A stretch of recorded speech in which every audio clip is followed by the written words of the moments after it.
Uhayyikum tahiyyata ahlil jannah. Saya menyapa bapak-bapak dengan sapaan para penduduk surga, yaitu salam. Yang ingin masuk surga, yang ingin salamnya diterima oleh Allah Subhanahu wa ta'ala, saya berharap jawabnya yang kenceng, yang semangat. Assalamualaikum warahmatullahi wabarakatuh.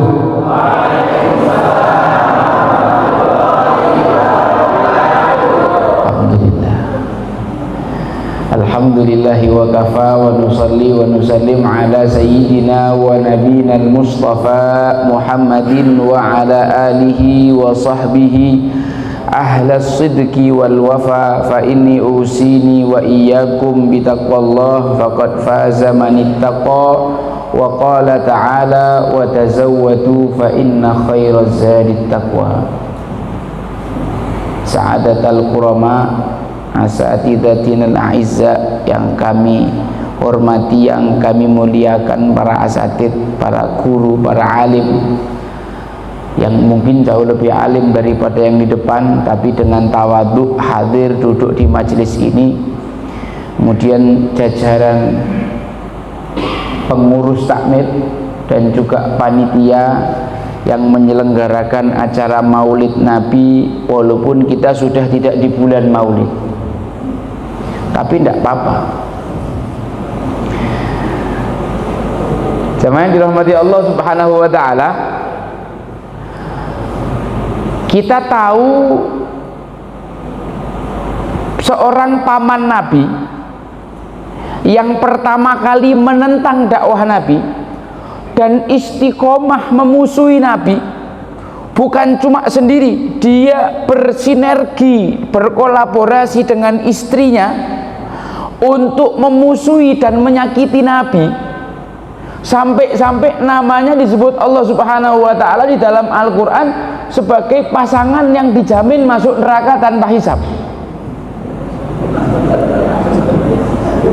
Tabbat yada abi lahabi wa tab ma aghna anhu maluhu sayasla naran wa imra'atuhu hammalatal hatab fi jidha hablun min masad. Jadi karena dia adalah orang yang paling pertama kali teriak, "Kaban laka ya Muhammad, celakalah kamu hai Muhammad," ketika Nabi mengumumkan kenabiannya, Allah balas itu teriakan Abu Lahab dengan firman-Nya, "Tabbat yada abi lahabi wa tab ma aghna anhu maluhu wa ma kasab." Tidak berguna hartanya nanti, banyak apapun tidak akan bisa nanti bermanfaat di akhirat. Wa imra'atuhu hammalatal hatab, istrinya si Ummu Jamil atau Jamilah, orang yang senantiasa menggunakan kreativitasnya untuk menyakiti Nabi. Ini ngumpulkan kayu bakar, kayu-kayu kering, rumput-rumput idkhir yang berduri, kemudian ditata di jalan-jalan yang dilalui Nabi, di depan pintu rumahnya Nabi, supaya Nabi kena duri. Fi jidha hablun min, mereka nanti akan ditali lehernya dengan tali dari api neraka. Jamaah yang dirahmati Allah, meskipun kita tahu Abu Lahab itu masuk neraka, dalam satu riwayat disebutkan dalam syarah Sahih Bukhari bahwasanya Sayyidina Abbas, kakaknya Abu Lahab, sama-sama paman Nabi, 1 tahun setelah meninggalnya Abu Lahab bermimpi. Di dalam mimpinya dia menyaksikan Abu Lahab disiksa di neraka. Kemudian tanya, "Hei Lahab, gimana kondisi ente?" Kata Abu Lahab, "Ya aku disiksa setiap hari, payah betul. Tapi," kata Abu Lahab, "setiap Senin saya mendapatkan keringanan siksa, dan setiap Senin jempol saya ini keluar susunya, bisa saya minum setiap Senin." Jadi satu-satunya penduduk neraka yang kemudian bisa minum air susu cuma Abu Lahab. Ada yang pingin? Jangan ya Pak, jangan pingin masuk neraka lah. Satu-satunya penduduk neraka yang diringankan siksanya, dikasih minum oleh Allah susu keluar dari jempolnya setiap hari Senin, cuma Abu Lahab. Kenapa bisa begitu? Kata Abu Lahab, karena saya berbahagia di hari kelahiran Nabi, lalu aku memerdekakan budakku Thuwaibah, kemudian dia kuperintahkan untuk menjadi ibu susunya Nabi. Abu Lahab berbahagia di hari kelahiran Nabi. Abu Lahab bersedekah dengan memerdekakan budaknya lalu dijadikan ibu susunya Nabi, maka Abu Lahab mendapatkan keringanan siksa setiap Senin dan dapat air susu di neraka setiap Senin. Ini Abu Lahab yang kafir. Bagaimana dengan kita yang muslim? Bagaimana dengan kita yang mukmin lalu berbahagia di hari kelahiran Nabi? Bagaimana dengan kita para pecinta Nabi, orang-orang yang berusaha mengikuti sunnah-sunnah Nabi? Kita merayakan bulan Maulid ini dengan cara kita masing-masing, kan macam-macam ya. Ada yang bikin kajian Maulid, ada yang baca kitab Maulid. Kitab Maulid yang dibaca pun banyak. Ada Simtud Duror, ada Diba, ada Dhiaul Lami, ada Barzanji, ada Burda dan lain sebagainya. Ada yang merayakan 1 hari dalam 1 bulan, bulan Maulid. Ada yang merayakan 2 hari, ada yang merayakan full 30 hari, ada yang bikin perayaan Arba'in 40 hari. Berbahagia di hari kelahiran Nabi. Abu Yasaid Muhammad bin Alwi Al-Maliki mengatakan sebuah syair, kalau Abu Lahab yang kafir hanya berbahagia 1 hari saja di hari kelahiran Nabi, dia mendapatkan keutamaan yang demikian. Bagaimana dengan kita yang muslim lalu berbahagia merayakan kelahiran Nabi setiap hari sepanjang tahun? Jadi nggak apa-apa walaupun sudah keluar bulan Maulid, maksud saya gitu. Jadi ini saya berusaha nerangno gitu loh. Jadi Bapak Ibu sekalian dirahmati Allah, walaupun kita sudah di Robi Itsani tidak ada masalah. Tidak ada kata terlambat, tidak ada kata lewat untuk berbahagia dan merayakan hari kelahiran Nabi. Ustadz, memang ada contohnya merayakan kelahiran Nabi? Ada. Nabi sendiri, Nabi Muhammad SAW itu kalau hari Senin puasa. Ketika ditanya, kenapa ya Rasulullah engkau puasa hari Senin?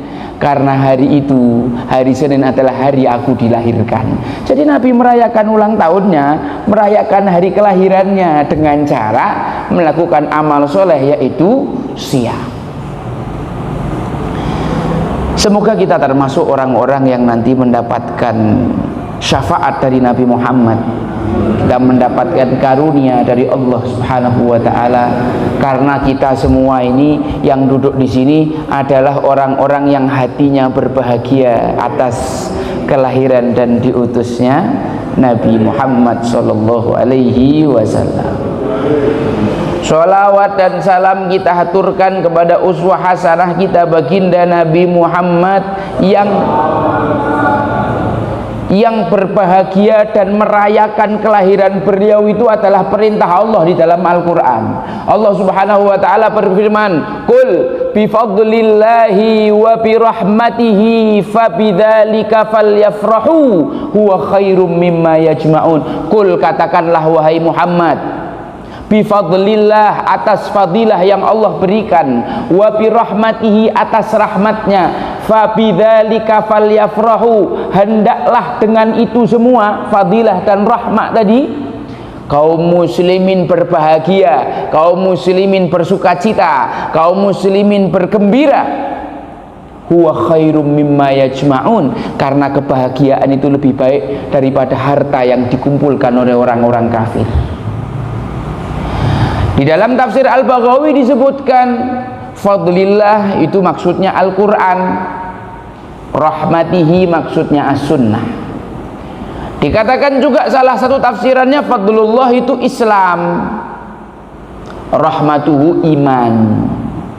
Tapi sebagian ulama menerangkan wa bi rahmatihi itu maksudnya wa ma arsalnaka illa rahmatan lil alamin, dan tidaklah kami mengutusmu wahai Muhammad kecuali kamu adalah rahmat bagi seluruh alam. Bukan cuma alam manusia, hatta alam jin, hatta alam hewan, hatta alam ikan. Ikan-ikan di laut itu hari ini berterima kasih, mendoakan para penuntut ilmu yang duduk-duduk di majelis ilmu karena mereka belajar syariat dari Rasulullah, bagaimana memperlakukan alam semesta termasuk hewan-hewan, tidak boleh menyakiti, tidak boleh mendolimi, tidak boleh mengeksploitasi, tidak boleh melakukan kerusakan. Allah mengatakan wala tufsidu fil ard.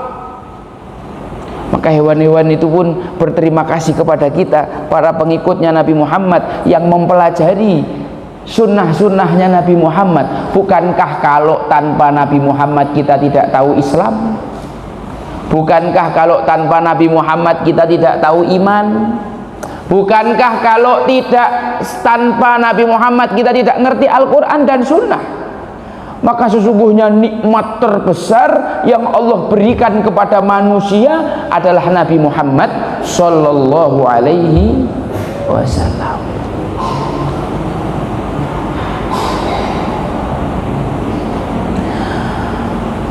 Mohon maaf jamaah yang dirahmati Allah, banyak kaum muslimin hari ini tuh kalau berinteraksi dengan Rasulullah, Nabi Muhammad itu cuma dianggap seperti tukang pos.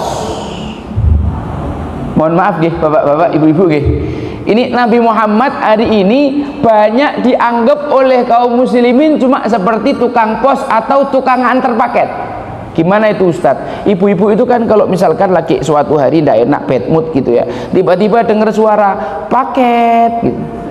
Itu gimana Bu rasanya? Langsung hilang gitu bad moodnya, langsung semangat keluar jemput paket gitu kan. Sekarang saya mau tanya, ada ndak ibu-ibu di sini yang ketika nerima paket itu sambil usil nanya sama tukang paketnya, masnya rumahnya mana, jomblo apa sudah nikah, boleh minta alamat sama nomor telepon? Ada ndak yang kayak gitu? Ndak ada. Kenapa? Apa pentingnya ya? Apa pentingnya? Yang penting paketnya sampai, betul Pak?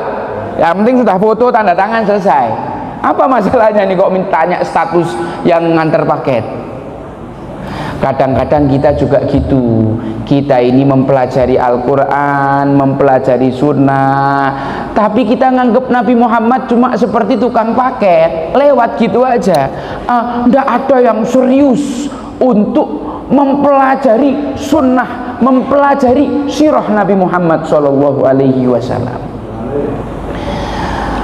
Di Afrika Barat, ujung baratnya Afrika itu ada sebuah negara namanya negara Mauritania. Negara apa? Bahasa Arabnya Singkit. Ada seorang syekh luar biasa namanya Syekh Muhammad Amin Asy-Syinkiti ya. Ini seorang ahli tafsir yang luar biasa, asalnya Singkit. Di Mauritania atau Singkit ini, anak umur 7 tahun hafal Al-Quran 30 juz itu biasa. Malahan kalau 7 tahun belum hafal Quran 30 juz aib. Di Singkit Pak, anak-anak umur 10 tahun itu hatam hafal kitab Sahih Bukhari 7.000 hadis. Kalau ndak hafal aib.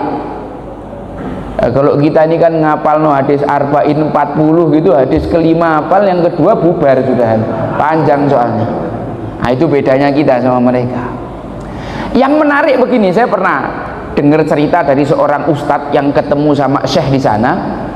Syekh itu menceritakan kalau di Mauritania dari pendidikan level dasar ibtidaiyah, kemudian level-level berikutnya tidak ada pelajaran sirah nabawiyah. Jadi umpama di Indonesia itu tingkatan SD, SMP, SMA tidak diajarkan di madrasah-madrasah yang namanya pelajaran sirah nabawiyah. Loh lah kenapa? Ini orang hafal Quran, hafal Sahih Bukhari kok tidak belajar sirah? Bukan tidak belajar Bapak Ibu. Sirah nabawiyah sudah selesai diceritakan oleh ibu sebelum anaknya masuk madrasah. Sirah nabawiyah sudah selesai diceritakan masing-masing ibu di rumahnya kepada anaknya sebelum anaknya masuk madrasah. Jadi baby umur 5 tahun, 7 tahun itu sudah selesai hatam sejarah Nabi Muhammad, kenal nama sahabat-sahabat. Kita di sini yang sudah Mohon maaf ya, sudah kawak-kawak ini mungkin nama-nama sahabat yang tidak terlalu hafal kita. Betul apa tidak betul? Gitu kok ngomongnya cinta Nabi gitu ya. Berarti kalau ibunya bisa menjelaskan sirah nabawiyah sebelum anaknya masuk sekolah, berarti kan ibunya ya top tuh. Ibunya top, ibunya menyelesaikan banyak kitab sirah sehingga bisa menceritakan. Jadi dongengan sebelum tidurnya itu bukan kancil nyolong timun. Kalau dongengan sebelum tidurnya kancil nyolong timun, sampai besar masih suka nyolong, cuma sudah bukan timun aspal misalnya dan kawan-kawan, makanannya sudah lain. Tapi yang dari kecil itu suka mendengarkan sirah nabawiyah, maka akan tumbuh menjadi orang yang akhlaknya berusaha mengikuti Nabi Muhammad SAW. Ini saya ingin apa ya istilahnya, kalau kita mau bercermin kepada saudara-saudara kita di luar sana, kok kita kayak ketinggalan jauh gitu. Cuma nggak ada kata terlambat Bapak Ibu sekalian yang dirahmati Allah. Laisal ibratu bisabqi, innamal ibratu bisidqi. Bukan soal siapa cepat, tapi soal siapa yang paling jujur. Kalau kita hari ini punya kesadaran untuk kembali kemudian mempelajari sejarah Nabi Muhammad SAW, tidak ada kata terlambat. Tidak ada kata terlambat. Ada seorang syekh, diceritakan dari marga Bamarkhomah di Yaman. Beliau mulai belajar niku yuswa niki pinten? 8 doso. Dados sampun sepuh banget. Baru mulai belajar nahwu, baru mulai belajar sorof, itu umur 80 tahun. Begitu beliau mulai belajar, disebutkan selama 40 tahun beliau tidak pernah tidur rebahan, tidurnya selalu di meja belajar. Jadi semangat betul loh, malam itu tidak ada ceritanya tidur di kasur, sambil belajar tidur ngantuk-ngantuk di meja belajar. Tapi 40 terakhir usia beliau, sampai beliau wafat di usia 160, beliau jadi mufti. Artinya walaupun ini kan jamaah saya rata-rata orang-orang sudah sepuh-sepuh, makanya saya kasih motivasi kayak gini nih Pak ya. Jadi tidak ada kata terlambat untuk belajar gitu. Kalau saya kulo sampun 6 doso ya Ustaz, tidak apa-apa, yang 80 baru mulai belajar ada kok gitu. Masjid ini memang ramai anak mudanya apa enggak Pak sebenarnya ini? Tidak kelihatan hidung-hidungnya di mana. Semoga nanti Masjid Al-Iqbal semakin hari semakin semangat, semakin bergeliat, anak-anak mudanya semakin banyak, ramai menghidupkan masjid. Nggih, ngoten nggih. Insyaallah, amin ya rabbal alamin. Ada satu lagi sebelum saya masuk sejarah tentang Nabi Muhammad Sallallahu Alaihi Wasallam. Ada satu hal yang menurut saya penting untuk disampaikan. Suatu hari ada seorang ustadz ahli sirah namanya Ustadz Asep Sobari. Beliau ngisi di Jogja. Di satu tempat itu beliau bikin majelis, dikasih judul Sirah Nabawiyah di Andalusia. Saya kok langsung asing gitu, Sirah Nabawiyah di Andalusia. Memang Nabi pernah ke Andalusia. Andalusia ini kan Spanyol sama Portugal. Nah karena saya merasa janggal, saya tanya sama beliau, Ustadz ini apa antum salah judul apa sengaja ini? Sengaja Beb. Loh, lah ini maksudnya apa Sirah Nabawiyah di Andalusia? Gini Beb, tak kasih bocorannya sebelum nanti materinya tak sampaikan. Kata beliau gini, setelah Daulah Umayyah itu runtuh di Damaskus, ada seorang laki-laki namanya Abdurrahman Ad-Dakhil. Dia melarikan diri dari kejaran polisi Abbasiyah selama 5 tahun, kemudian istirahat di Maroko 1 tahun, mengirim budaknya ke Andalusia untuk memetakan wilayah dakwahnya, lalu kemudian dia masuk ke Andalusia. Hanya dalam waktu 5 tahun Abdurrahman Ad-Dakhil bisa mendirikan kekhilafahan Utsmaniyah di Andalusia. Beliau jadi khalifahnya. Kemudian ketika beliau jadi khalifah ini luar biasa, banyak sekali prestasinya. Yang ingin saya sampaikan, kekhilafahan Umayyah yang didirikan oleh Abdurrahman Ad-Dakhil ini usianya bertahan sampai 7 abad. Bertahan sampai berapa? Indonesia merdeka sudah berapa lama? 70 tahun. Belum 7 abad. Ini Islam menaungi bumi Andalusia berapa? 7 abad. Ya kata Imam Ibnu Khaldun, namanya peradaban itu ada masanya, seperti bayi yang lahir, tumbuh, besar, pemuda, dewasa, kuat, masa puncak, masa kejayaan, mulai menurun, sakit, tua, mati gitu. Peradaban pun ya seperti manusia, ada umurnya. Nah, disebutkan ketika Andalusia itu mengalami masa puncak, Bapak Ibu sekalian dirahmati Allah, disebutkan ada seorang khalifah pingin menikahkan anak laki-lakinya.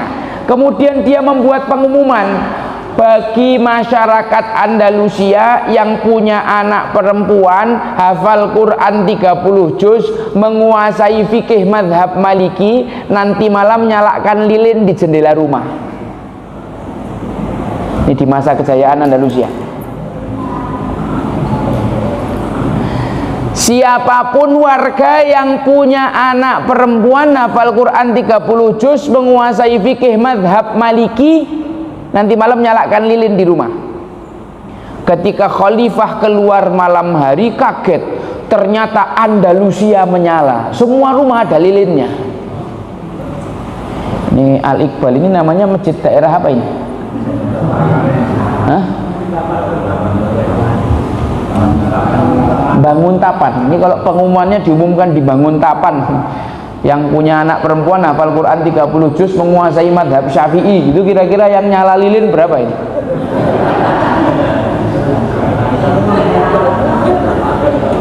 Wallahu alam ya Bu ya.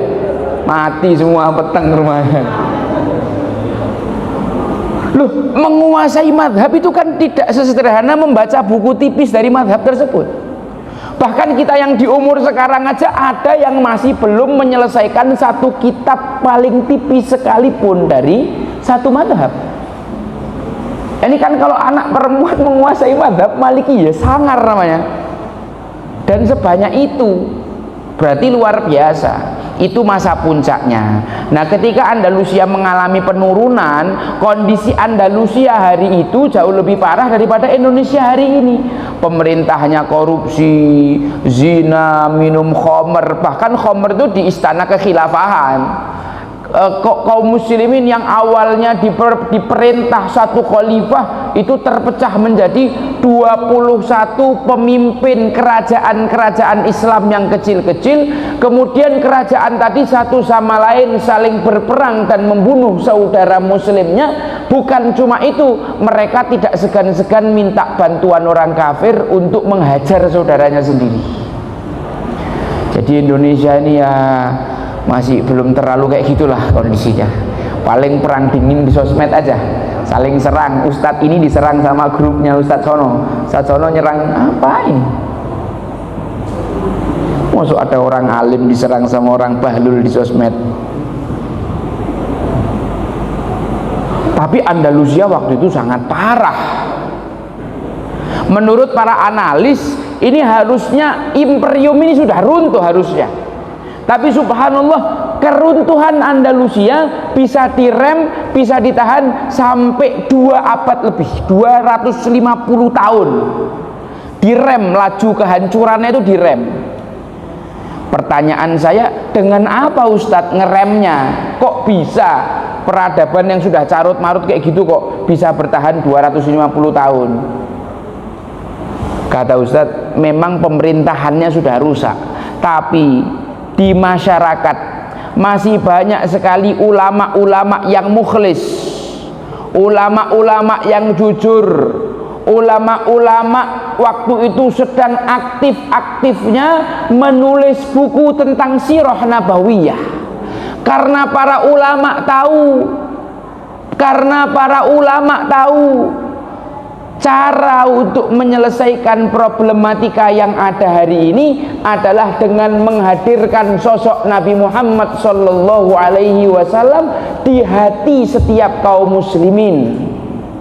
Makanya kalau hari ini kita sering baca kitab sirah nabawiyah, ada maulid, kitab-kitab maulid itu kan sebenarnya ringkasan sirah nabawiyah yang dibacakan berulang-ulang supaya kita hafal, supaya kita nggak perlu mikir untuk menghadirkan Rasulullah SAW dalam kehidupan kita. Kita hafal walaqad ittasafa sallallahu alaihi wasallam min mahasinil akhlaq bima tadhiqu an kitabatihi butunul awra kana sallallahu alaihi wasallam ahsanan nasi khuluqan wa khalqa wa awwalahum ila makarimil akhlaqi sabqa wa awsa'ahum bil mu'minina hilman wa rifqa barrar raufa la yaqulu wa la yaf'alu illa ma'rufa lahul khuluqus sahal wal lafdul muhtawi ala ma'nal jazal idza da'ahu al-miskin ajabahu ijabatan mu'ajjalah wa huwa al-abu syafiqur rahim lil yatim wal armalah wa lahu ma'a suhulati akhlaqihi al-haibatul qawiyah allati tarta'idu minha faraisul aqwiya'i minal bariyah. Kita hafal karena kita ulang-ulang terus setiap minggu, bahkan di bulan Maulid ini dibaca setiap hari. Ini tentang keindahan akhlak Nabi Muhammad sallallahu alaihi wasallam. Itu karya luar biasa para ulama yang harusnya sangat kita hormati, sangat kita hargai. Baik, jamaah yang dirahmati Allah, kita tahu tadi dari judulnya Sirah Nabawiyah di Andalusia. Jadi waktu itu kehancuran peradaban bisa ditahan sampai 250 tahun karena para ulama aktif sekali menulis tentang Sirah Nabawiyah dan menjelaskannya kepada umat. Hari ini juga seperti itu yang terjadi di negara kita tercinta, di Indonesia. Banyak sekali ulama-ulama, kiai-kiai, tuan guru, para habaib, mereka dalam majelis-majelisnya berusaha menceritakan tentang Sirah Nabawiyah supaya akhlak-akhlak baginda Nabi itu bisa muncul di dalam diri kita. Ini kira-kira bisa dipahami ya kenapa kita bikin majelis semacam ini. Makanya saya senang sekali dengan orang-orang yang semangat-semangat hadir majelis maulid, mendengarkan, mencatat, ibu-ibu ada yang ngerekam, nanti kemudian apa yang didapat diajarkan kepada putra-putranya di rumah, itu istimewa. Baik.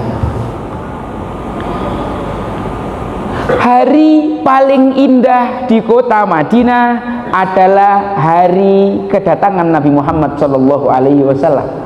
Ketika orang-orang Ansor semuanya berdiri menyambut Nabi, kemudian menabuh rebana, menyanyikan tala'al badru alaina min taniyatil wada' wajaba syukru alaina mada'a lillahi da'. Semua orang muslim bergembira hari itu. Kenapa kok di majelis-majelis maulid itu ada yang mahalul qiyam, nanti berdiri nabuh rebana kemudian nyanyikan tola al badru? Itu namanya tasyabuh sama orang Ansor, ngikuti apa yang dilakukan orang Ansor, karena Nabi bersabda man tasyabbaha biqaumin fahuwa minhum. Siapa yang ikut-ikutan kebiasaan satu kaum, maka dia akan dikumpulkan sama orang-orang tersebut. Nah, kita kan pingin dikumpulkan sama orang Ansor, maka kita tasyabuh sama orang Ansor. Ada mahalul qiyam dalam pembacaan maulid. Wong kita juga kan setiap jam 10 ada mahalul qiyam, nyanyi Indonesia Raya Merdeka Merdeka. Kenapa kok setiap jam 10 pagi kita mahalul qiyam, nyanyi Indonesia Raya? Itu untuk menumbuhkan kecintaan kita kepada negara ini, kepada NKRI, betul apa enggak? Maka mahalul qiyamnya kita juga kepada Rasulullah itu untuk menumbuhkan cinta kita. Kita membayangkan suasana ketika orang Ansor waktu itu menyambut Nabi Muhammad SAW supaya timbul cinta di dalam hati kita kepada Nabi Muhammad. Oke, itu hari yang paling indah, hari paling berwarna di kota Madinah adalah hari kelahiran Nabi, hari kedatangan Nabi, mohon maaf. Hari paling gelap adalah hari wafatnya Nabi Muhammad sallallahu alaihi wasallam. Hari yang paling menyedihkan, hari yang penuh air mata, hari yang betul-betul penuh dengan isakan tangis karena semua orang nangis, adalah hari wafatnya Nabi Muhammad sallallahu alaihi wasallam. Hari itu ada seorang laki-laki besar, botak kepalanya, ngacung-ngacungkan pedang keliling kota Madinah. Siapa yang mengatakan kalau kekasihku Muhammad sudah meninggal dunia, akan saya penggal kepalanya orang ini. Orang-orang munafik yang menyebarkan isu kematian Nabi Muhammad akan saya potong lidahnya.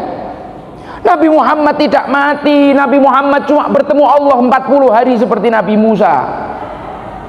Siapa nih laki-laki besar botak yang marah-marah ini siapa? Sayyidina Umar bin Khattab radhiyallahu anhu. Saya tanya, Sayyidina Umar tahu enggak kalau Rasulullah itu manusia yang juga bisa wafat? Tahu, tapi kenapa beliau emosinya luar biasa ketika itu? Saking cintanya kepada Nabi Muhammad sallallahu alaihi wasallam, tidak terima kalau kekasihnya dibilang wafat. Saking cintanya Sayyidina Umar sama Rasulullah sallallahu alaihi wasallam. Cuma cintanya masing-masing ini gayanya beda, mengekspresikannya beda-beda. Sayyidina Abu Bakar tenang, masuk ke kamarnya Sayyidah Aisyah, kamar anaknya sendiri. Di situ Rasulullah dibaringkan, dibuka kain penutup wajahnya Rasulullah, dikecup keningnya Rasulullah oleh Sayyidina Abu Bakar. Sayyidina Abu Bakar mengatakan, "Ya Rasulullah, alangkah indahnya kau ketika hidup, alangkah indahnya kau ketika wafat. Setelah ini tidak akan ada lagi ujian-ujian lagi atasmu ya Rasulullah." Sayyidina Abu Bakar keluar, bilang sama Sayyidina Umar, "Ihda ya Umar, tenang wahai Umar. Man kana ya'budu Muhammadan fa inna Muhammadan qad mat." Siapa yang menyembah Muhammad, hari ini Muhammad telah wafat. Fisiknya dikubur, tapi ruhnya hanya pindah alam ke alam barzakh. Bal ahya'un inda rabbihim yurzakun. Wa man kana ya'budullah, siapa yang menyembah Allah, fa innallaha hayyun la yamut. Sungguhnya Allah Maha hidup dan tidak akan pernah mati. Ketika Sayyidina Umar sadar apa yang disampaikan oleh Sayyidina Abu Bakar, maka mendadak semua ingatan itu muncul lagi.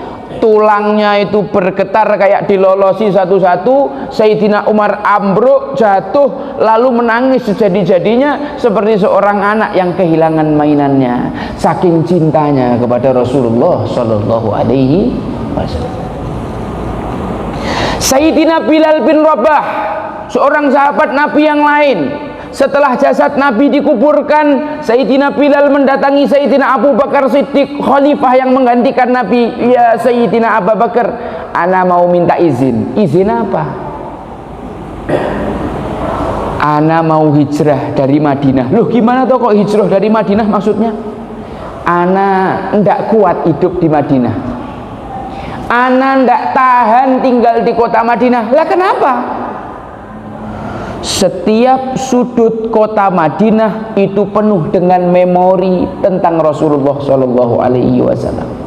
Wahai Sayyidina Abu Bakar, kalau aku masuk pintu kota Madinah, terbayang ketika Nabi datang dan disambut dengan Tola al-Badru.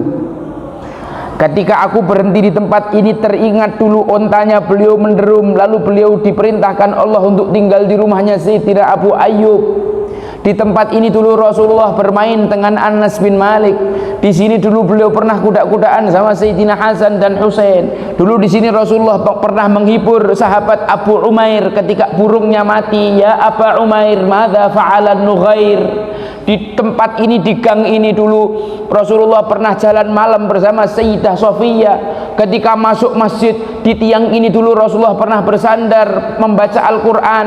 Di depan tiang ini dulu Rasulullah sholat malam. Di tiang ini Rasulullah SAW menerima tamu. Di tiang ini dulu Rasulullah pernah mengikat tawanan Badr, mengikat Sumamah bin Utsal sebagai tawanan. Semua tempat isinya memori tentang Rasulullah. Saya tidak kuat tinggal di sini. Akhirnya Sayyidina Abu Bakar pun mengizinkan, "Ya sudah wis, fadhol, silahkan ente. Kalau memang ente yang ente sampaikan begitu, sudah silahkan.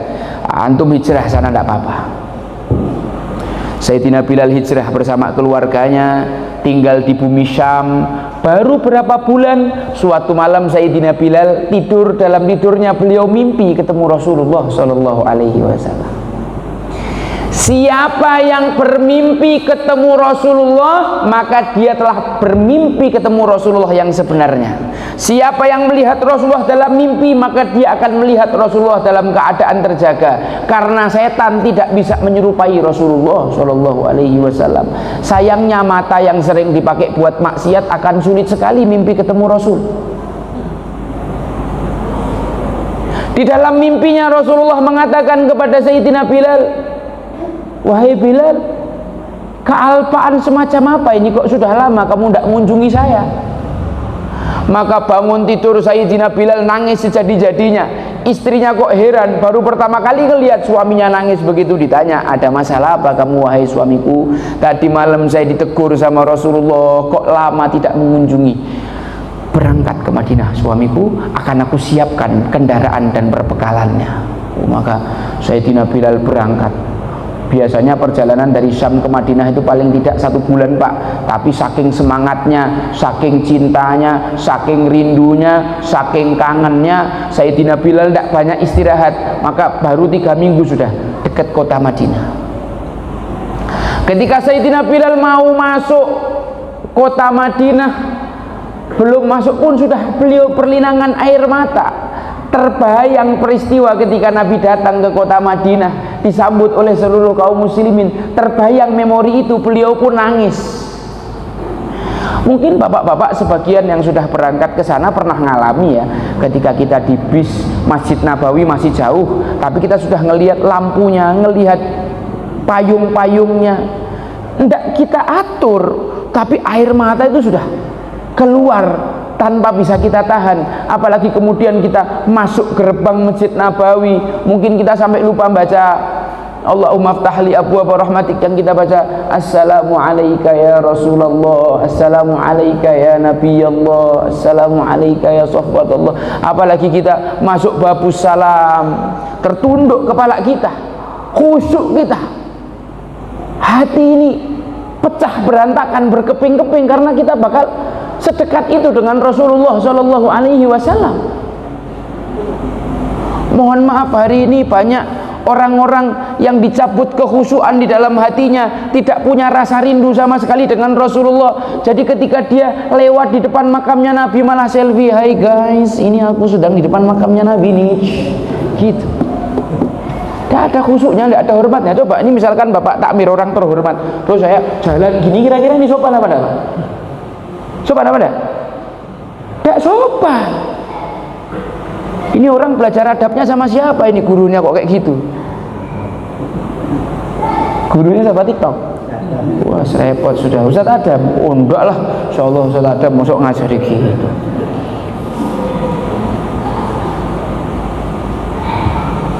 Sayyidina Bilal melewati jalan demi jalan kota Madinah. Air matanya tumpah ketika sampai di depan pintu Masjid Nabawi. Beliau sudah tidak bisa tahan, beliau lari menghambur, menubruk kamarnya Sayyidah Aisyah yang di situ Rasulullah dimakamkan. Beliau dengan menangis sesenggukan mengucapkan assalamu alayka ya Rasulullah, assalamu alayka ya Nabi Allah, assalamu alayka ya safwatullahi wa rahmatullahi wa barakatuh. Sayyidina Bilal nangis sampai beliau saking nangisnya nggak sadar kalau di belakang beliau ini sudah kumpul banyak orang.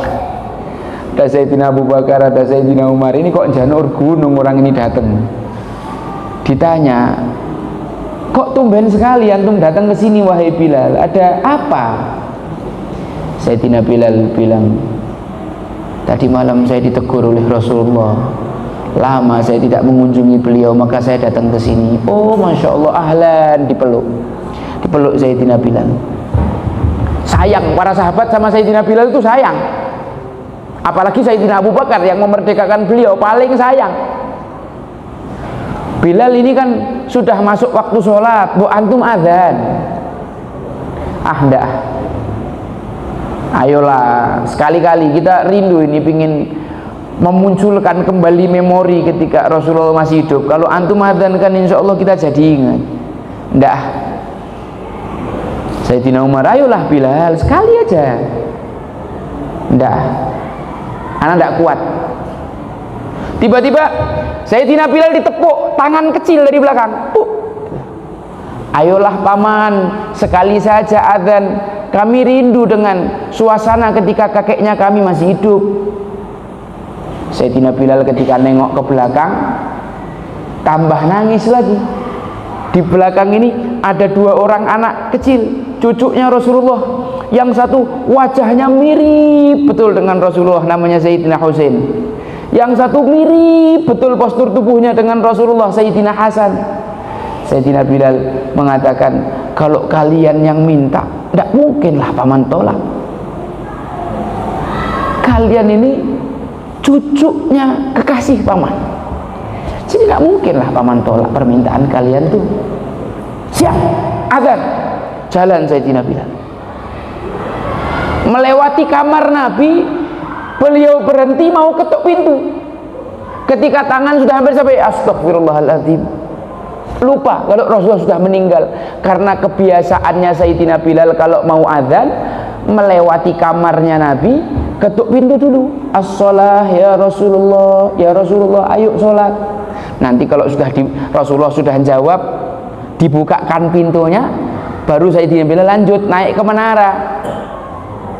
Ketika Sayyidina Bilal sudah di atas menara, sebelum beliau adzan, beliau ngelihat dulu ke kamarnya Rasulullah, karena beliau berdiri di depan pintu. Rasulullah memandang Sayyidina Bilal memandang Rasulullah. Mereka saling tatap-tatapan mata. Kemudian Rasulullah senyum, Sayyidina Bilal pun senyum. Baru setelah itu beliau adzan. Tapi hari itu ketika beliau ngelihat ke kamarnya Nabi, kosong, tidak ada Nabi di situ. Tambah nangis Sayyidina Bilal. Allahu Akbar, Allahu Akbar. Penduduk Madinah yang sedang beraktivitas tiba-tiba kaget semuanya. Mereka sontak, mereka semua terperanjat dengan suara itu, suara yang sangat mereka kenal, suasana yang penuh dengan memori kebersamaan bersama Nabi, yang lagi macul jatuh paculnya, yang sedang berjual beli transaksi jatuh barang yang dipegangnya. Apakah Rasulullah hidup kembali? Asyhadu an la ilaha illallah. Masyarakat Madinah rame-rame datang ke masjid. Mana Nabi Muhammad? Mana Rasulullah? Mana Rasulullahnya mana? Mereka baru sadar kalau itu cuma adzannya Sayyidina Bilal. Ketika sampai kalimat asyhadu anna Muhammad, tak bisa dilanjutkan, Pak. Berhenti suaranya Sayyidina Bilal. Panas lehernya. Nangis tidak bisa ditahan sampai beliau pingsan. Karena menyebut nama manusia yang paling beliau cintai. Menyebut nama Nabi Muhammad. Sayyidina Bilal tidak tahan, tidak kuat, akhirnya jatuh pingsan. Sekarang kita-kita ini yang ngaku umatnya, yang suka pakai kaos I love Muhammad ini, beneran tidak sebenarnya? Beneran cinta apa cuma horot? Horot ya apa? Bohong ya? Oh, tidak ada buktinya. Ada seorang sahabat Nabi namanya Sayyidina Thauban. Thauban ini mantan budaknya Nabi, disebut Maula. Suatu hari Sayyidina Thauban, orang yang awalnya kekar badannya, sehat, bertemu Nabi dalam keadaan wajahnya pucat, ada mata pandanya, tirus pipinya, kurus kering kayak orang sakit. Rasulullah tanya, ya Thauban, ma ghayyara launak? Wahai Thauban, kenapa ente berubah ini warna kulit ini? Sakitkah? Ya Rasulullah, ma bi dharrun wala wajah. Ya Rasulullah, ana ini tidak kena sakit apa-apa, tidak kena masalah apa-apa. Ghaira anni idza lam altaki bika ishtaqtu ilaik. Satu-satunya masalah saya ya Rasul, kalau saya ini lama tidak ketemu engkau, saya rindunya luar biasa. Saya ini orang kalau duduk sama engkau betah, tidak mau pindah, tidak mau bubar. Wis pokoknya kalau ada Rasulullah, wis duduk aja sampai Rasulullah sendiri yang pergi. Kalau engkau sudah pergi dari kami ya Rasulullah, aku rindu sekali, ingin segera ketemu, tidak bisa sabar saya.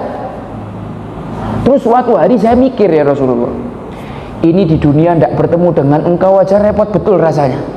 Nanti kalau di akhirat kita masuk surga, surganya engkau paling atas, paling tinggi, surgaku di mana? Surga itu kan 6.236 tingkat sesuai dengan jumlah ayat Al-Quran. Jarak antara satu tingkat dengan tingkat yang lain seperti jarak langit dan bumi. Wah, nanti apa indahnya surga kalau tidak ada Anda ya Rasulullah? Kata Sayyidina Thauban, tapi saya tak pikir lagi lebih lanjut, itu kan kalau saya masuk surga lah, kalau saya masuk neraka. Fadzalika sa'atan la altaqi bika abada, itu adalah waktu di mana aku tidak akan bertemu lagi dengan engkau selama-lamanya ya Rasulullah. Maka karena pemikiran itulah aku jadi kayak gini ini. Ini overthinkingnya sahabat ini kayak gini. Overthinkingnya para sahabat yang sudah kayak gitu amal solehnya itu, yang sudah kayak gitu cintanya sama Rasulullah itu, masih takut tidak masuk surga, atau kalau masuk surga tidak ketemu Nabi. Ini yang model kayak kita ini, yang amal ibadahnya tipis tisu, ini kadang-kadang tidak sadar diri gitu tentang cinta kita kepada Rasulullah SAW. Ada seorang Badui ketika Nabi Muhammad sedang khutbah Jumat, ngacung berdiri, ya Rasulullah mata sa'ah, ya Rasulullah kiamat itu kapan? Rasulullah tanya balik, wa madza a'datta laha, memang ini sudah persiapan apa? Kata orang Badui tadi, di dalam hatiku ini ada cinta kepada Allah dan Rasulnya. Dengan pede, nek saya amalnya tidak banyak ya Rasulullah, sholat sunnah tidak pernah, saum sunnah tidak pernah, wis cuma di dalam hati ini ada cintaku padamu. Kata Nabi Muhammad SAW, almar'u ma'aman ahab, seorang itu nanti akan dikumpulkan bersama orang yang dia cintai. Kalau kita sholat tapi tidak cinta sama Nabi dengan sebenar-benar cinta, kita mau kumpul sama siapa? Kenapa para sahabat sampai begitu cintanya kepada Nabi Muhammad SAW? Pak, ini udah apa belum? Udah habis ini, jam 9, waktunya habis. Lanjut apa sudah? Lanjut apa sudah? Sing tenang, lanjut apa sudah? Kok ketoknya tidak yakin ini? Ini tak gas sampai jam 10 loh. Lanjut apa sudah? Takut ini ya, sampai jam 10 ini suwe tenan nih. Nggak, saya tambah sedikit aja, tambah sedikit. Tadi kan saya sudah bacakan sepotong pasal dari Maulid Simtud Duror ya, bagian terakhir ya, walaqad ittasafa sallallahu alaihi wasallam min mahasinil akhlaq. Sesungguhnya Nabi Muhammad itu disifati dengan akhlak yang paling indah. Bima tadhiqu an kitabatihi butunul auraq, sampai kalau mau ditulis itu sulit sekali kertas menjelaskan keindahan akhlak Nabi Muhammad sallallahu alaihi wasallam. Kertas terlalu sempit untuk mengungkapkan keindahan akhlak baginda Nabi Muhammad sallallahu alaihi wasallam. Ini loh Pak, kenapa para sahabat sangat cinta sama Nabi. Kana sallallahu alaihi wasallam ahsanan nasi khuluqan wa khalqa. Nabi Muhammad adalah manusia yang paling indah bentuk fisiknya dan paling indah akhlaknya. Nabi Muhammad itu rambutnya tidak lurus, tidak keriting, tapi bergelombang, bainal jummati wal wafrah. Kadang rambutnya beliau di bawah telinga, kadang sampai pundak. Cuma kalau kita mau ikut-ikutan gondrong, ya harus kayak Nabi, disisir yang rapi, dikasih parfum, jangan adul-adul tidak karu-karuan. Itu tidak ngikuti Nabi itu. Gondrongnya Nabi tidak gitu soalnya. Wajahnya Nabi Muhammad sallallahu alaihi wasallam lebih indah daripada bulan purnama. Seorang sahabat mengatakan, ra'aitu al-qamara lailata badrin, aku melihat bulan purnama. Tsumma ra'aitu wajhan Nabi, lalu aku melihat wajah Nabi. Kemudian aku melihat bulan, kemudian aku melihat wajah Nabi. Kemudian aku melihat bulan, kemudian aku melihat wajah Nabi. Tak bandingke ceritanya. Fa idza wajhan Nabi ajmalu minal qamar. Wajahnya Nabi itu jauh lebih indah daripada bulan. Ketampanan Nabiullah Yusuf alaihi salam itu cuma setengah ketampanan Rasulullah sallallahu alaihi wasallam. Ibunda Aisyah bilang, kalau perempuan-perempuan yang menyilet tangannya ketika melihat ketampanan Nabi Yusuf itu melihat suamiku, maka dia akan mengiris-iris hatinya. Tidak mau kalah Sayyidah Aisyah ini. Nabi Muhammad sallallahu alaihi wasallam, Bapak Ibu sekalian dirahmati Allah, wajahnya bercahaya, senyumnya sangat indah. Dikatakan oleh Habib Ali, sayyidun dhihkuhu tabassumu wal masyul huwaina wa naumuhul ighfa'u. Seorang pemimpin sayyid, dhihkuhu tabassumu. Nabi Muhammad itu ketawanya adalah senyum. Jadi Nabi Muhammad jarang sekali tertawa terbahak-bahak. Pernah, tapi sesekali. Nabi Muhammad kalau ada cerita lucu itu senyum, tapi senyumnya Nabi senyum yang sangat indah, senyum Pepsodent gitu. Kelihatan dua gigi taringnya Nabi Muhammad. Orang yang melihat senyumnya Nabi, dia punya masalah, sedang sedih, itu begitu melihat senyumnya Nabi, hilang sedihnya, hilang galaunya, stresnya hilang. Kalau orang-orang zaman sekarang ini kadang-kadang kalau senyum malah bikin orang takut gitu. Iki opo iki hari iki kok senyum-senyum ae. Akhir bulan jangan-jangan supaya silaturahmi tidak putus pinjam dulu 100 ini. Oh, bakno orang mau ngutang ini senyum-senyum ini. Ini orang ini kalau datang ke rumah saya akhir bulan pakai senyum-senyum ini alamat mau utang ini. Modus, senyumnya itu senyum modus, bukan senyum tulus. Senyumnya Nabi Muhammad indah. Nabi Muhammad sama yang dirahmati Allah, aliful anf.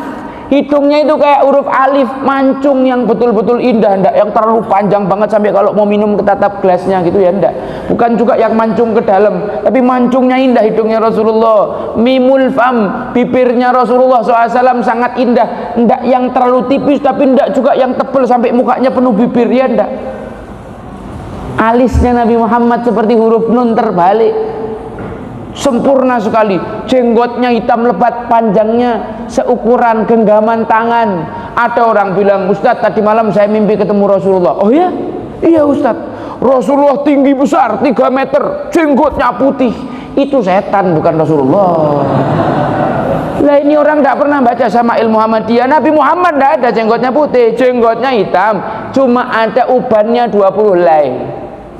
Tidak sampai 20 helai kata sahabat. Dadanya bidang, perutnya Nabi Muhammad six pack. Kata Sayyidah Aisyah tentang perutnya Rasulullah, itu seperti kertas diremet kemudian dibuka lagi,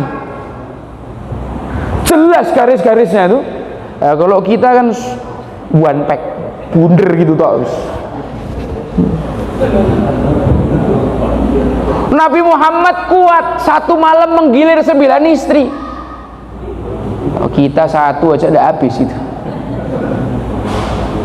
Kekuatan Nabi Muhammad itu sallallahu alaihi wasallam 30 kali lipat manusia biasa.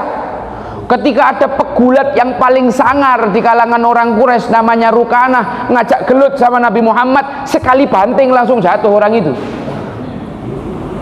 Dalam perang Hunain, kaum muslimin yang jumlahnya 12.000 orang kabur semuanya dari medan perang. Hanya satu orang yang masih tersisa sendiri berperang di medan perang, cuma Nabi Muhammad sallallahu alaihi wasallam. Walahu ma'asuhulati akhlaqihil haibatul qawiyah allati tarta'idu minha faraisul aqwiya'i minal bariyah. Nabi Muhammad walaupun orangnya lembut tapi memiliki apa?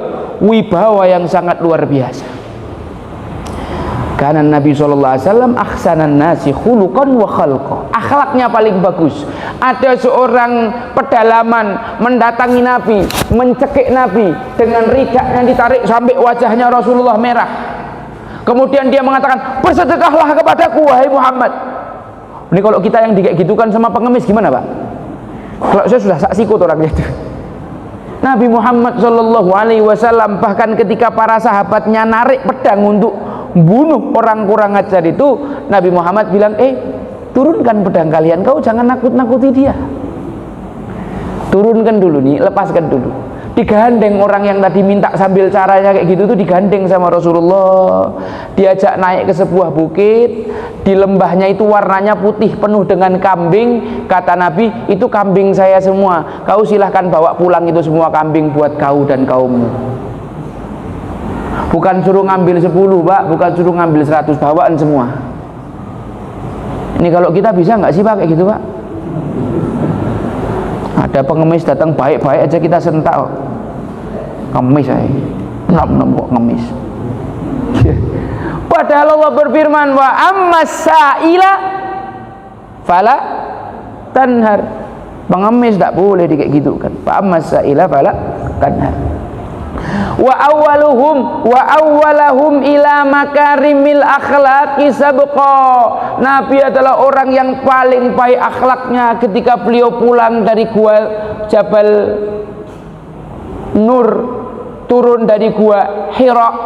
Nabi Muhammad ketakutan karena itu pertama kali beliau melihat malaikat Jibril masuk ke rumah mengatakan zammiluni, zammiluni, wahai istriku selimuti aku. Beliau mengatakan inni khasyitu ala nafsi, aku takut kalau diriku ini hancur. Ibunda Khadijah, istri tercinta Nabi mengatakan, wallahi, demi Allah, la yukhzikallahu abadan, tidak mungkin Allah mencelakakan kamu wahai suamiku. Kau ini orang baik, kau orang yang memuliakan tamu, menghormati tetangga, menyantuni anak yatim dan janda. Kamu membayarkan utang orang yang tidak bisa bayar utang. Kamu selalu membela kebenaran. Orang sebaik kamu tidak mungkinlah dihancurkan sama Allah Subhanahu wa ta'ala.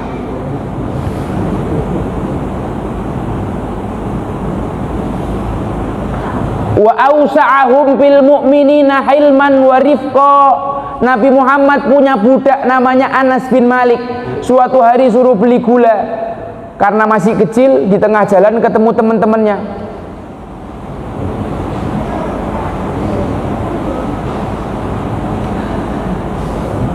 Bapak Ibu, are you with me?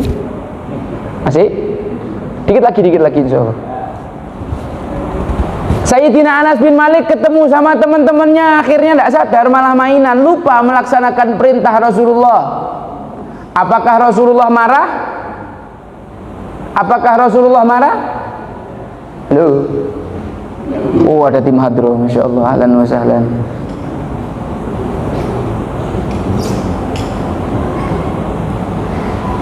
Apakah Nabi Muhammad marah kepada Anas bin Malik? Beliau tutup matanya Sayyidina Anas bin Malik dari belakang. Kemudian Anas bin Malik pura-pura, siapa ini? Siapa ini? Padahal beliau tahu kalau itu Rasulullah. Aku tahu kalau yang megang aku itu Rasulullah, yang nutup mataku Rasulullah, karena tangannya beliau dingin dan sangat wangi. Jadi bahkan sama budaknya Rasulullah tidak pernah marah, padahal jelas-jelas salah. Kalau kita pembantu sudah kita pukuli sudah. Barra'ufa, Nabi Muhammad adalah orang yang sangat baik. La yakulu wa la yaf'alu illa ma'rufa. Nabi tidak pernah melakukan sesuatu pun, tidak pernah mengatakan apapun kecuali apa? Semuanya hal-hal yang baik. Nabi tidak pernah bohong. Ketika beliau mengumumkan kenabiannya, beliau tanya sama orang Quraisy, percaya enggak kalian? Wahai orang Quraisy, kalau aku kabarkan di balik bukit ini ada pasukan yang akan menyerang kalian. Orang Quraisy mengatakan, 43 tahun kami hidup bersamamu, kami tidak pernah mendapati satu kali pun kamu dusta. Kalau kita sudah berapa kali bohong Pak hari ini? Saya tidak bicara dari sejak awal hidup, hari ini aja lah. Bahkan dalam guyonnya pun Nabi tidak pernah berdusta. Ada seorang nenek-nenek, ya Rasulullah doakan saya supaya masuk surga. Kata Nabi, di surga tidak ada perempuan tua kayak kau. Nangislah ini nenek-nenek, pulang dia. Rasulullah nyuruh seorang sahabat, wahai sahabatku sampaikan kepada dia, maksudnya kalau nanti dia masuk surga, Allah akan kembalikan dia kepada bentuk yang lebih sangat indah, lebih cantik daripada bidadari. Masih muda, usianya 25 sampai 33 tahun lagi. Di surga tidak ada orang tua, semuanya perawan. Sudah hubungan sama suaminya perawan lagi, hubungan sama suaminya perawan lagi. Wa ja'alnahunna abkara, kata Allah, uruban atraba li ashabil yamin.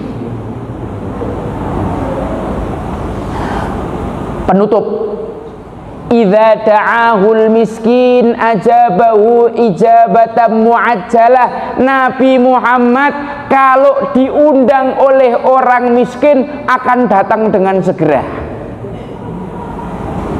Kalau kita kan pilih-pilih ya, yang undang kaya apa miskin. Kalau kaya gas kita cepet pakai baju batik terbaik, tapi kalau yang undang orang miskin waski paling besek cili. rasa mangkat izin pura-pura sakit perut. Nabi Muhammad sallallahu alaihi wasallam diundang hajatan sama orang miskin. Beliau datangnya pertama, orang lain belum datang, Nabi Muhammad sudah datang duluan. Beliau manusia yang lebih mulia dari presiden manapun di dunia, tapi beliau sama sekali tidak segan mendatangi acaranya orang miskin. Saking tawadhu'nya Nabi Muhammad sallallahu alaihi wasallam. Oke, siap. Ada seorang sahabat datang, ya Rasulullah, unta saya ngamuk. Nabi mengatakan, mana untamu? Akhirnya Nabi diajak datangi untanya. Ditanya sama Nabi, wahai unta, kenapa kok kau ngamuk-ngamuk? Ya Rasulullah, dia ngasih saya beban berat melebihi kemampuan saya, dan dia juga tidak mencukupi makan saya. Oh, kau ya jangan gitu sama hewanmu. Kau harus yang baik, kau harus yang adil. Bayangkan Pak, ini kalau Nabi itu model orang zaman sekarang. Wah, presiden kok kon ngurusi unta ya. Nabi Muhammad manusia yang lebih mulia daripada manusia manapun, tapi ketika sahabatnya mengeluhkan urusan unta ngamuk, Nabi tidak segan-segan turun tangan untuk menyelesaikan masalah itu. Hari ini datangi Ustadz lebih sulit daripada datangi Nabi. Ustadz itu sibuk betul, diminta waktunya, ada masyarakat mau konsultasi tidak bisa. Betul, padat betul jadwal Ustaz, sampai ditemui masyarakat butuh konsultasi kok tidak bisa. Nabi Muhammad sallallahu alaihi wasallam itu kalau khutbah dulu sebelum dibikinkan mimbar, beliau bersandar kepada batang kurma. Suatu hari ketika sudah dibikinkan mimbar, Rasulullah sedang isi khutbah, tiba-tiba ada suara tangisan kayak anak kecil. Para sahabat celingak-celinguk, mana yang nangis? Ternyata pohon kurma yang nangis. Dipanggil sama Nabi, "Hei sini." Datang pohon kurmanya, terus dipeluk sama Nabi. Nabi paham, ini pohon kurma nangis sedih, berpisah sama Nabi. Biasanya dipakai sandaran sama Nabi, sekarang Nabi punya mimbar baru. Loh, pohon kurma aja nangis kok begitu tidak ketemu sama Nabi. Ini yang laki-laki, yang manusia, kok yang ngaku pengikutnya Nabi Muhammad tidak nangis? Berarti kan hatinya kayak batu, itu keras itu. Hatinya kayak batu itu. Wa huwal abus syafiqur rahimu lil yatimi wal armalah. Nabi Muhammad adalah seorang ayah yang sangat penyayang terhadap anak-anak yatim dan juga janda-janda. Beliau sering mengusap kepala anak yatim, cium tangan anak yatim, dicium keningnya anak yatim. Kalau anak yatim ketemu Rasulullah, mereka menganggap Rasulullah ayahnya. Sayangnya luar biasa dari hati ke hati. Kalau sekarang kan kita datangnya anak yatim cuma untuk kepentingan fundraising aja, dokumentasi. Anak yatim ini jadikan komoditas ya, buat cari duit gitu. Nanti operasionalnya buat gaji timnya dia. Wa huwal abus syafiqur rahimu lil yatimi wal armalah. Bahkan begitu juga Rasulullah sangat menyayangi dan menyantuni janda-janda. Sini juga Ustadz Masjid Al-Iqbal nih, kami juga suka menyantuni janda. Jandanya tapi pilih-pilih. Saya ngayu-ayu muda gitu, Mahmud, mamah imut, anak baru satu gitu kan. Nah, yang janda-janda gitu aja digatek, no yang sudah tua-tua, sepuh, sudah peot, tidak ada yang nanggung, tidak disupport sama masjid. Takmir masjid mengumumkan saldo infak Masjid Al-Iqbal minggu ini sekian puluh juta rupiah, tapi ada tetangganya tidak bisa beli beras, ada tetangga masjid tidak bisa beli minyak, ada anaknya mau sekolah tidak bisa bayar SPP. Ini takmirnya nanti dituntut sama Allah Subhanahu wa Ta'ala di akhirat. Kau cuma mamerkan saldo infak aja. Mohon maaf, ini penting. Wa huwal abus syafiqur rahimu lil yatimi wal armalah. Mungkin cukup itu saja, sudah lebih 15 menit. Barakallahu li wa lakum fil Qur'an azim. Mohon maaf ya Pak ya, ini kalau mau diteruskan tidak ada rampungnya ini. Kata Habib Ali, wa fit tafannuni wasifihi bi wasfihi yafna zamanu wa fihi ma lam yusafi. Kalau ada orang yang mau menghabiskan umurnya untuk menulis sifat Nabi Muhammad, usianya habis, sifatnya belum selesai ditulis. Tidak akan selesai bahas sirah Nabi Muhammad, tidak ada selesainya Pak. Dari yang paling kecil detail sampai rangkaiannya kita bedah, kita analisa, kita akan mendapatkan beliau hebatnya luar biasa. Pemimpin yang top dalam memimpin diri sendiri, memimpin keluarga, memimpin dakwah, memimpin pendidikan, memimpin perang, memimpin politik, memimpin sosial, dan memimpin masyarakat. Kita kan satu-satu biasanya. Kalau Rasulullah semuanya 8 beliau ambil semuanya. Barakallahu li wa lakum fil Qur'anil azim wa nafa'ani wa iyyakum bima fihi minal ayati wadh-dhikril hakim wa taqabbala minni wa minkum tilawatahu innahu huwal ghafurur rahim. Akhiru da'wana anil hamdulillahi rabbil alamin. Assalamualaikum warahmatullahi wabarakatuh.